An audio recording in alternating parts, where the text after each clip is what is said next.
భద్రపరిచే దేవత అని అర్థం. అయితే వారిని అగ్ని గంధకంలో కాపాడడం లేదు కదా, అదే కాలి బూడిదైంది. ఇంకా ఇక్కడ అనేక విగ్రహాలు చూడగలం.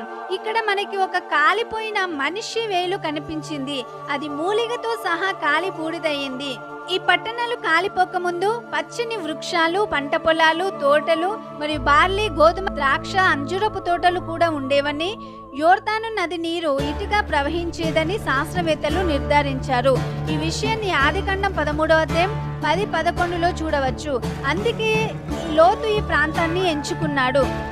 సుమారు 3700 సంవత్సరాల క్రితం ఇక్కడ 40,000 నుండి 65,000 జనాభా ఉండేవారని, అకస్మాత్తుగా ఒక్క రోజులోనే పట్టణాలతో పాటు మాయమయ్యాయని, ఇప్పుడు బూడిద మాత్రమే మిగిలి ఉందని విమర్శకులు సహితం ఈ విషయాన్ని కాదనలేకపోతున్నారంటే ఇది ఎంత నిజమో అర్థం చేసుకోవచ్చు.